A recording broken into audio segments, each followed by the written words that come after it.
This nigga said drink water. We V Live Session Podcast, man. It's your boy Lil Zo and I'm here with Carl, the real Carl. Tell the world what the fuck is going on, my brother. Hey, look, man. It's real Carl. I don't know what else to tell y'all. Yes, sir. I'm the hood favorite. I'm the Chicago Meek Mill. That's just the best way I can put it. Why? Wait a minute. All right. Why is Chicago Meek Mill? So why Meek Mill? We can hop into That's that. pretty tough. We can hop into that now. That's pretty tough. I call myself the Chicago Meek Mill because when I see Philly and Meek, it's like that's what like the hottest nigga out right now. The hood love him. Yeah. The bitches love him. Uh-huh. He got the league. He got literally everybody. So when motherfuckers come to Chicago, it's like motherfuckers want to see what the fuck is to it, and they come following, asking me like, Carl, what's the word? Like, yeah, I'm pretty much the most known nigga in Chicago that's not famous. I'm just gonna put it like that. You know what? Hey, but I can probably attest to that because I was talking to somebody earlier and they were like, "Yo, do I know who this person is?" And I was like, "I don't know." And then I sent them a screenshot of your Instagram, and I was like, "Believe it or not, his follower count does not match the level of people who probably follow him realistically."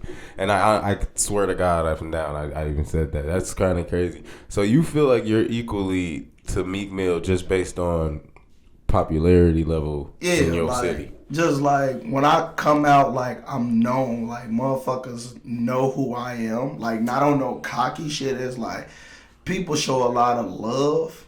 Right. I know it's a lot of hate out there too. They'll probably be showing fake love, but why? But why do you? Okay, well, why would you say it is that you're so known? Because a lot of motherfuckers have real questions as to, like, why do so many motherfuckers know Carl? Like, what? Like, people real life don't know what you do. Honestly, I don't know how I got fucking known for real. I don't know, like. I really wasn't big on the Instagram shit like when it first popped out, but I don't know, like that shit just took over. Like motherfuckers know me from the shoes, motherfuckers know me for like the NBA players now, motherfuckers know me off the clothing tip, motherfuckers know me off doing dumbass shit like driving fast in my car. Police can't pull me over. It's just like I'm just known, and it got worse over the summer because I started really going in the club more. So it's like the club will elevate the fuck out of you, or the club will take your shit away. Like at first, I was just the nigga that was just in the club chilling, just cool with the security guards because I sold shoes to them and some more shit. Right. Just to get through quicker, they have to pay. But then it's like, I started buying bottles and shit. Right. Fucking the club up.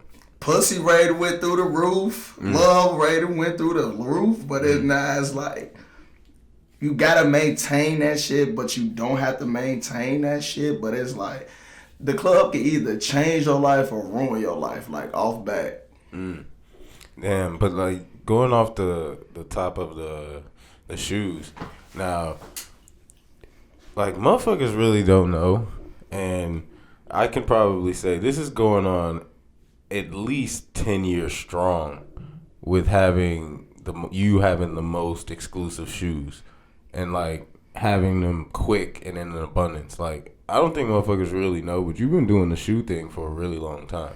Yeah, and funny part, the shoe shit got thrown at me. Like, I never asked to sell shoes, never asked to be one of the biggest plugs in Chicago that's black. First of all, the shoe selling game ain't for really black people. It's really for, like, the rich kids that got thousands or millions of dollars behind them, and they can just go buy a bulk of that shit and just sit on it. Like Benjamin Kicks, like he's the type of motherfucker, like his parents was already rich, so of course he can go buy more shoes that's like 10, 12K, sit on it, and then go sell it to like a fucking celebrity. Me, the shit just happened. Like I was living in the city on 82nd and Langley, so That's like right off college. When I moved to the suburbs, 7th grade year, that's like back in 07, I moved to the burbs. Like, I always did my own shoe shit because my uncle, like, he was plugged. He'd buy the mics early from, like, Athlete's Foot that's not around no more. So he'd, like, buy my shoes, too, because he didn't have a son, so he seen me as his son. So when I came to the burbs, motherfuckers just knew me as, okay, who's the new guy with the kicks? Like, motherfuckers wasn't buying shoes early, but if you had them bitches, like, motherfuckers knew. Right. And I was a weird motherfucker. I would, like, color on my shoes. Like, I'd take a crayon or a marker and I just color them myself, like, different colors. So I stood out. Motherfuckers would be like, who's the weird guy that's coloring on his shoes but also got all the heat? So that's how motherfuckers really first started knowing about me at Heritage and TF South. Then when they got to high school, motherfuckers was just like, yeah, Carl, like, you got on the kicks. Like, I'm having like 20, 30 pairs of shoes in my motherfucking locker and shit. Yeah, like, in the locker, just on some bullshit. I'm switching every class period because I fucking can, because I got it like that. Yeah. Then niggas just started asking me to get their shoes, so I was seeing it as, shit, fuck it, I'm gonna upcharge. Shoes back then was like $100 to $150. I said if I sold 5 pairs of shoes for the upcharge of $25 to $30, it's paying for my shoes. So that's how I really started selling shoes. I'm gonna be completely 100. If niggas, I think if I didn't move to the suburbs, I probably wouldn't be selling shoes. Like, I'll probably be selling weed for sure fact. Yeah. But niggas in the burbs wanted me to get their shoes, so I said, fuck it, I'll get y'all shoes. Y'all, I seen y'all as some goofies. I'm gonna compete with you. Cause niggas from Homewood, Flossmoor, Tinley Park, everybody was Orland, trying to get their Matson. pound on the mics. Yeah, they was shit getting like the that. mics, and I had the plug at River Oaks, so I was like, fuck it. If y'all too damn lazy to get up and go get the shoes, y'all can pay me. Right, and that was when like the raffles and shit started getting crazy. You know? Right, so you had to have a ticket, and it was like it would start getting crazy. Or with you the had shit. to know the manager. Or you had to know a motherfucker that could hold your shoes. Or them bitches was gone. Yeah, that like, was facts. That's when motherfuckers was paying me $300 for phone pauses, and they were $100. They were just dumb. Yeah, that shit is kind of crazy. And now, like, so now you go from being the shoe plug to like a crazy promoting guru now. And you're like, let's take this out the fucking equation. I'm not a promoter. I'm gonna tell the world that right now. I'm not a fucking promoter. I go in the club and actually spend my money. Like, if you see me on a flyer, shout out to my boy Emil, my boy John, and my boy Chris, and Lou Bake and everybody, like, that's really in this club shit, they'll tell you Carl's not a promoter. Like, this summer alone, probably say we spent about maybe 50, 60,000. In the club. In one club. That's Bevy. Okay. I ain't even gonna name my homies. That's your main club. That's our main club. That's the spot. Sunday night. Okay. So yeah, like, I ain't no promoter. I spend my money. I don't get paid to come the fuck out. Like, nah. Right.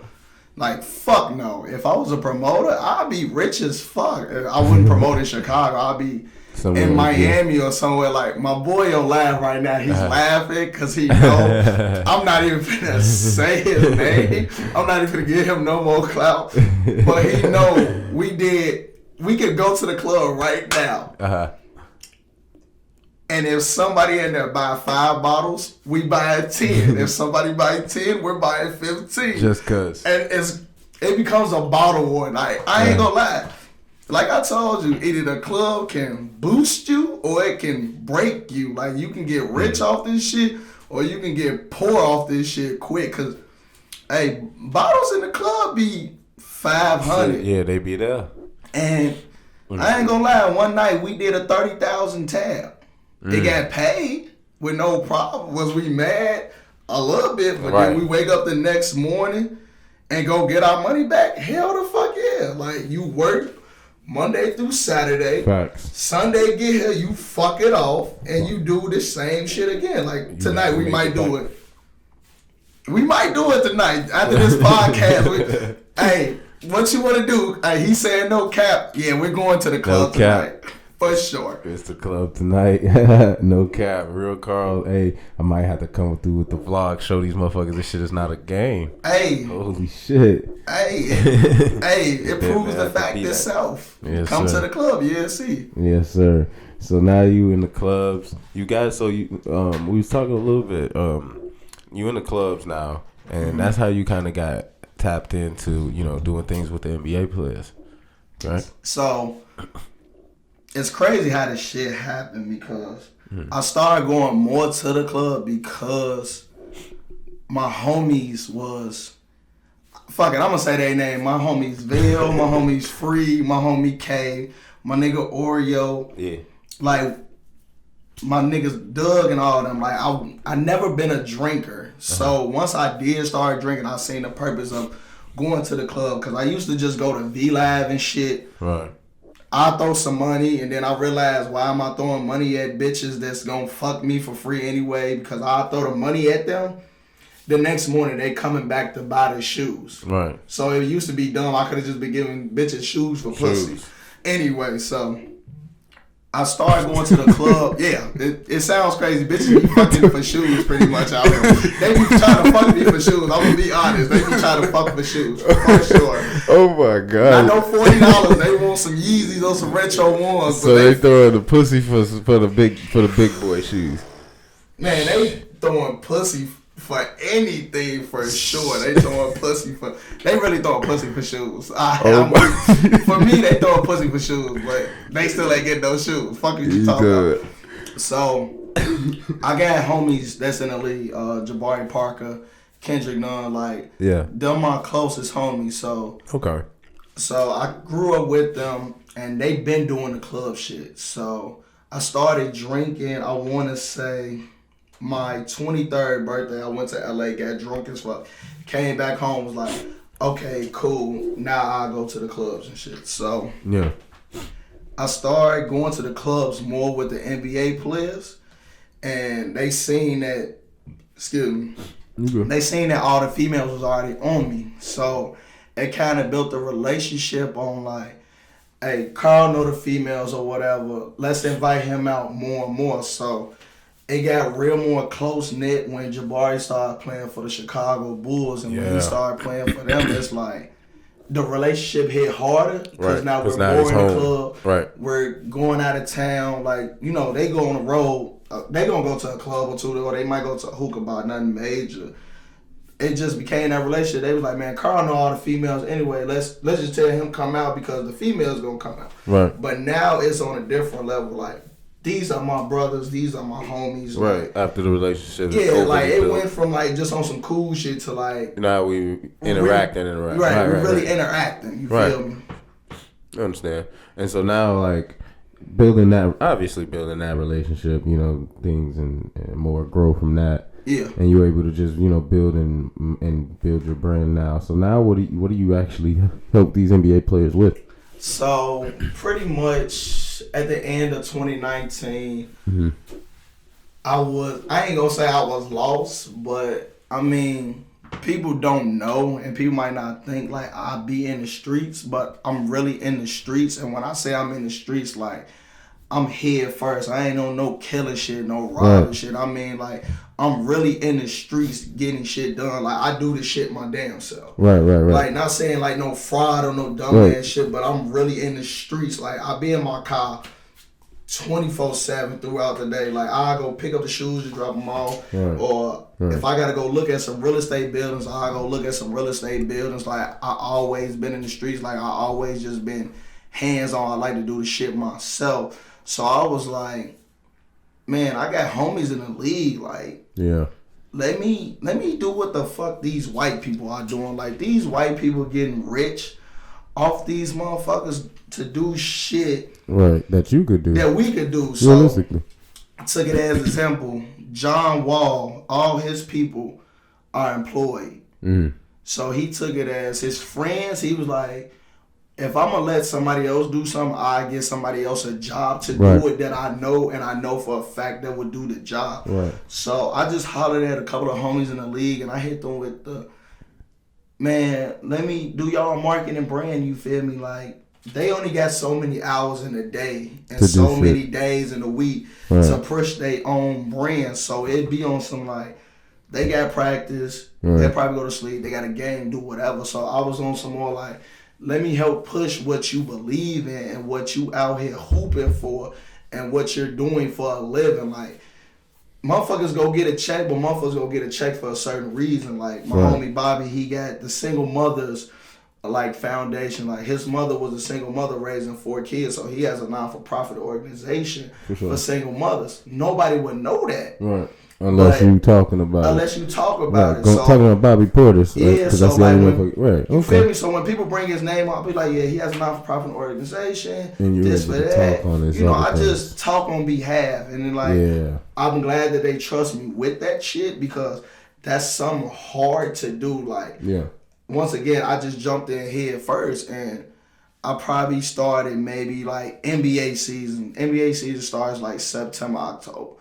So far, it's been a straight shot. Like, they trust me enough to provide me with the information and go put it out there and help build their brands. Yeah, you got to think about it. Like, if you're traveling, you know, it may not be every game, or even if you at the home games of some of these players, and you're able to sit in the crowd and fucking Bobby Portis dunks on someone, and now everybody in the crowd's talking about Bobby Portis, and you're able to be like, yeah. Great guy. He's actually, you know, my homie. He has this. You know, prime example. Like when Bobby got in trouble for the technical foul. Right. I was in the stands. Like, it was a couple of us, but of course I'm the one. Like, I like being loud on purpose. Like, I was in the stands. Like, people was trying to go on him, and I'm like, man, fuck y'all. Y'all don't know what the fuck y'all talking about. He a good guy. He ain't trying to do that shit. It's like everybody needs a voice to be heard from the back. Like, of course, he can't act the way he act. He can't say the way he do because he's gonna get criticized. However it go, but for somebody like me or his other associates and his other brothers, like, we're the voice for him. That's how it goes. Right. Because he can't do too much speaking, and obviously, you know, it's not a negative voice that you guys are spreading anyway. So, I mean, for those players and things like that to trust you with like you said, their info, that's pretty big time, man. And then, you know, it only grows, you know, the more you do it. So, absolutely. Like you said, it's just really picking up because you just had a pretty lit summer. You know what I'm saying? So pretty lit fucking summer, yeah. Follow it up. 60,000 in the club. Not much pussy to add. So what's the all right? Because talk to me. Because personally, I ain't a big club dude. Like, I like the vibe. Sometimes it just depends. If I feel like being around some vibes and some love, I will go to the club. You feel me? Like, if motherfuckers is going, it got to be like, you know, motherfuckers got to really be like, yo, we finna go and do it. Like, all right, fuck it, we in it. I'll do it. But that's very rare. How do you fuck a club up 50,000 or whatever you said it was in the summer? That's what I mean. I mean, that has to be. I mean, that adds up to frequent visits. And you said that's the Sunday night. I caught that shit. So that's weekly. It's funny. Everybody's literally, while we're talking about this, everybody's asking me, am I going to the club today? Like, this is their number one fucking question. Like, how do you, but like, what's the attraction to being in the club every night? So, I really didn't fuck with clubs 2 years ago. Right. Because if you not know, you gotta stand the fucking line. Right. And it could be an asshole security guard, super asshole. Like, we have one, but he's our homie, but we understand why he's an asshole. Right, probably dealing with drunk motherfuckers all day long. Yeah, I see why he's an asshole. Like, you gotta be strict to do this club shit. So, you gotta stand in line. You gotta have a dress code. For sure. Or minimums. Yeah. Or you gotta be willing to spend some fucking money. So, with me, I'm not gonna lie.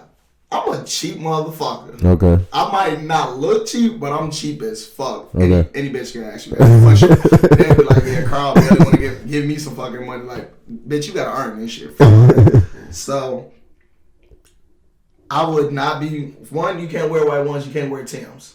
Fact. I don't wear Timbs or white ones, but it'd be like certain gym shoes, like, you can't wear, like, they'd be like, you can't wear like retro ones, or it just be dumbass shit. I used to be like, fuck the club, I'm not going. Right. Once I started drinking, I was like, all right, cool. Now I see why people go to the club, because I was like, bro, a drink in the club $40. Right. A bottle outside $40. I used to be like, I'll go buy the bottle for a bitch, you know. Right. I ain't got even time to be looking for no pussy in the club. That's why a lot of niggas go to the club. They go for the pussy. Facts. I don't know why. Because you can really just DM the bitch. Well, that's what niggas do. You kind of bypass the bitch you gonna see the DM. I'm gonna tell you what it is. Niggas don't have houses. That's what the fuck it is. They can't bring a bitch back to their mama house with the bottle. That's really why they go to the club. But I still don't know how they get the pussy. I don't know where they get the pussy at. Yeah. But so the easiest way to fuck up at a club is buying bottles. Now, it's 3 different niggas in the club. Talk to me. Don't get mad when I say this shit. It's the watchers. The watchers is the niggas that they get there early, so they get in free. And they get like comp coupons, the drinks. Yeah, I'm telling this shit. They get comp coupons to like get free drinks because they homie might be the promoter or some shit. Those are the watchers. Right. The second niggas is like the freeloaders. Now, they'll pay their way to get in the club, but they wait for their homies to buy the section. So they feel like since they didn't got in the club for $40, $50, they feel like, all right, my homie buying a bottle for $350 to $500, I can just drink off him. I can get 1 cup. Them the niggas we hate. I ain't gonna lie. My laugh finna go up because they know it's hella niggas that do this shit. And I made a video like, hey, don't come in my fucking section. Right. If you over 6'6", standing on my couch and shit, and you ain't put on for no liquor, that shit is gay.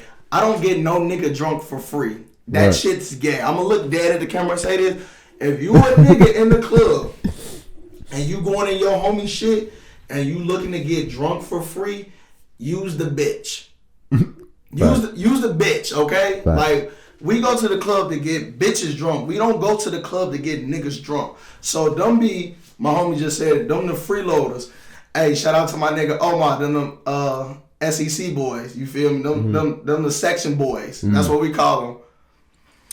The third niggas is really the ballers. That's what the club calls us, but we just the niggas that see it as we want everybody to have a good fucking time. Like, we don't give a fuck when that bill come out. We want everybody to have, you feel me, like fun. And it's one place I can say that do this every week. The niggas out west. Now I'm from out south. Right.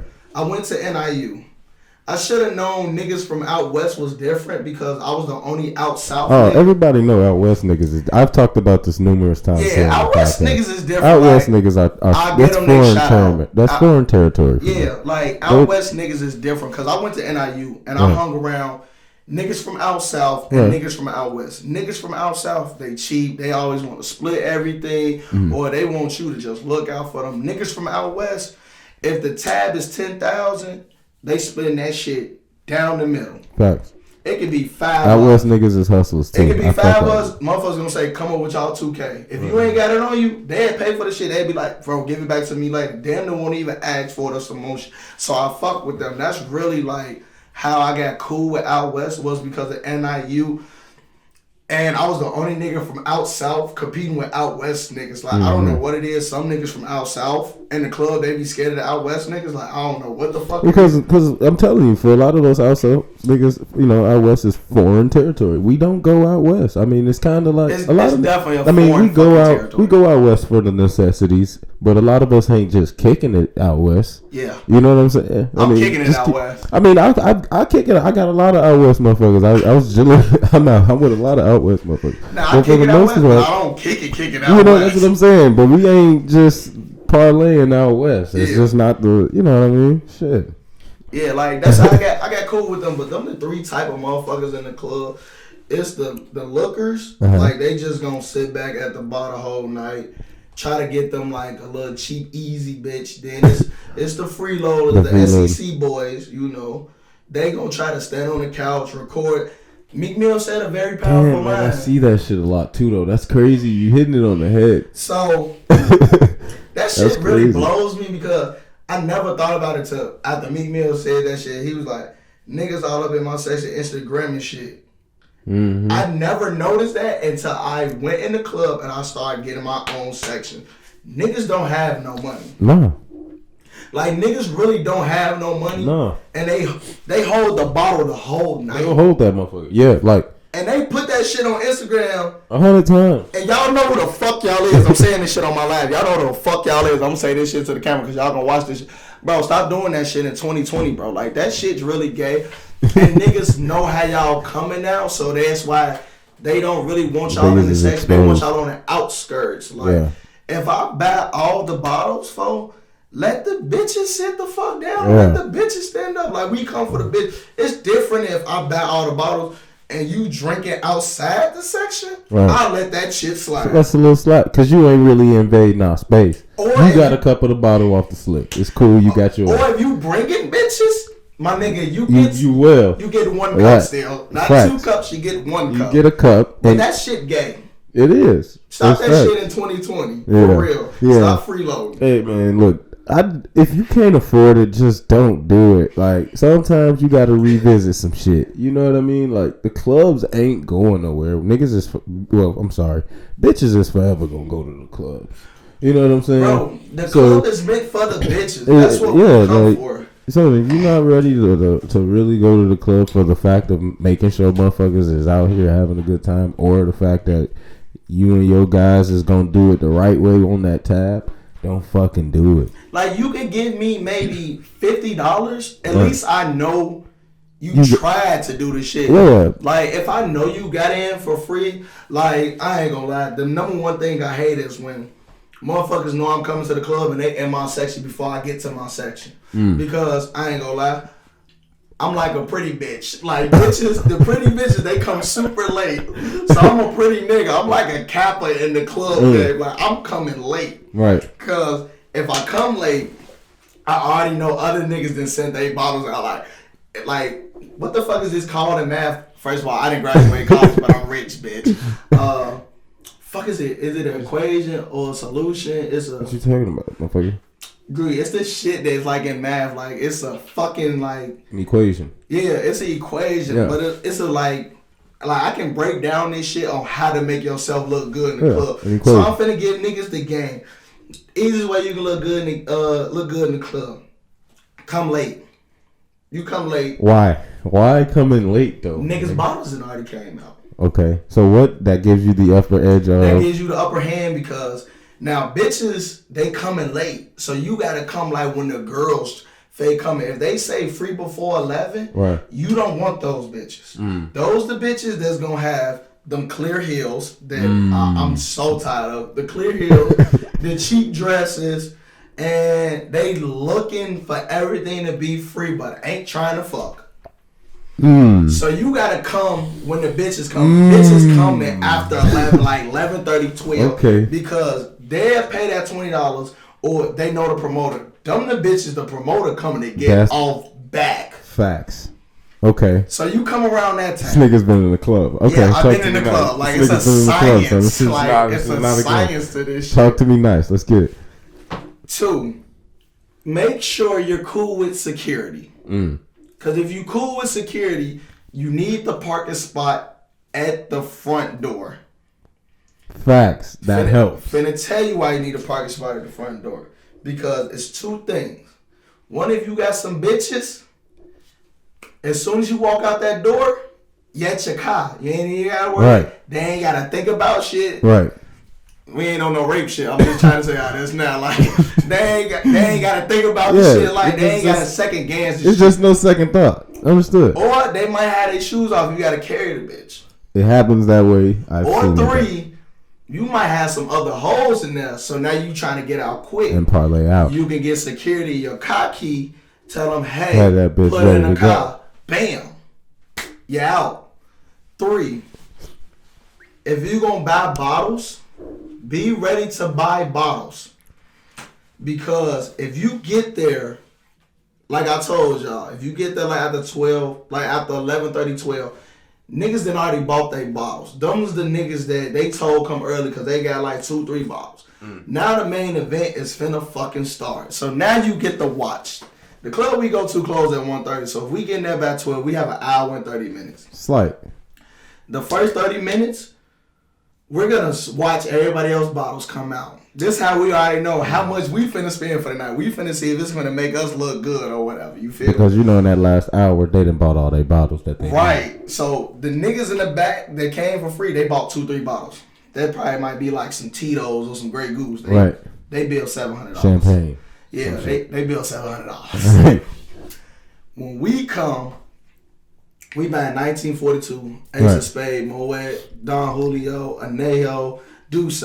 So now it's time to watch. So now from 12 to 12:30, everybody's watching. If you cool and you a regular, they gonna send your bottles last. So now you gotta compete. So one table might send out 3 bottles. You gotta buy 5 off bag. Just to be up to. Damn, okay. You gotta be up Gotta 2 go up already. 2. You gotta win by 2. Gotta win by 2. Street You rules gotta, to this gotta shit. put the lead ahead a little You gotta bit. win by 2. You Yeah, gotta you win gotta by put 2. the lead man. ahead Fuck a this little you bit. talking about. Now they see they 5 come out. Now they thinking, okay, cool, we finna buy 3-4 more. Now they fake up 2-1. Now we finna do round 2. Round 2, we gonna do another 5. Like this shit, Real life competitor. this shit like betting. Like these nightclubs taking some thousands in the night. Cause bro, like I told you, I didn't compete with the out west niggas before. I was only supposed to buy 15 bottles. You see, them ain't the niggas to compete with. A lot of them scamming motherfuckers is Hey, up. shout out to all my scamming out west Them homies. niggas I fuck is with up. y'all. You know what I'm saying? Y'all make the club fun. Y'all made it fun. A lot of them niggas is really fucking up free bands, and they don't give them. And let me tell you this: every nigga that come with them got some money. So it might be 5 of them. Yeah. All So you 5 really of them is ready competing to with 5 niggas. All of them are ready to spend $2,000 off And that. split that bitch. They gonna split that bitch with no problem. So now you gotta know who you competing against because I didn't know them for real, but I knew them. Yeah. So the night I was only supposed to buy 15, I ended up buying 30 Damn. because they kept going. Yeah. But I fucked them up with the Moet rack. Like I'm the first nigga in history to do the Moet rack. And Which is? The Moet rack is 12 bottles of Moet. Like they only do that shit in Atlanta. I was already 15 in. They did like another 5. So now me and them were tied. I did another 2 just to check their temperature. He checked. They heat checked my ass. They bought 7. So it was like at 20, I had to buy some more. So now I'm like at 22. They got niggas coming in late. You had to do. Yeah. I had to do it. So now it was like they was at 23. I said if I do the Moet rack, shit done. Was I hurt the next morning? Oh my god. Pockets was never hurt. But was I hurt? Bro, Yeah. what? I was fucking hurt. Yeah. Like I was hurt. Like I I'd believe never it. do that shit again. But that's the rules to the club. Like If you gonna get in the battle, on any given night, you gotta be ready to battle. Like they named the club Carl on Sundays. Like I wasn't ready for that name. Like the nigga that just commented is right here. My nigga Emil Clayton. Oh yeah, he sells life insurance too. That's why I drink so fucking reckless now because I have life insurance because of this asshole. But he's a promoter, so like. You gotta be ready, bro. Like the club, like a club is like a real basketball game. Like this is a real competition every Sunday. Real life like it fourth shows quarter. who works off. Right. Like niggas can have a jewelry and shit, but be broke. Yeah. Like $60,000 AP. Don't worry about how I got it. But it's Yeah. I was kind of the chain. I Is was a little confused that I was actually looking at an AP. So yeah, chain. Yeah, don't worry about that either. But yeah, the club is competing. That's how you fuck a club up for sure. Man. Damn, man. Fuck, man. Real Carl, man. Appreciate you sliding through the fucking session, man. You already know, my Tips boy. to the trade on how to fuck the club up, man. Y'all heard it here first. Absolutely. You heard it here first, man. If you trying to get in the club and y'all trying to really party and do this shit, Don't call me. Call Emil Clayton on Instagram. His name is eClayton1. Stop calling me because I'm not a promoter. No, but I am Meek Mill. more importantly, take this nigga's tips because as you can see, he's been in the fucking club. So don't be in the club like a fucking goofy, man. Really. Yeah, don't be a broke guy, man. Just if you gonna be a broke guy, just stay home, bro. It ain't worth it. Just stay the fuck home. Stay the fuck home, man. Appreciate you coming through, man. You already know my It's boy. all Session Podcast. We signing out. Yup.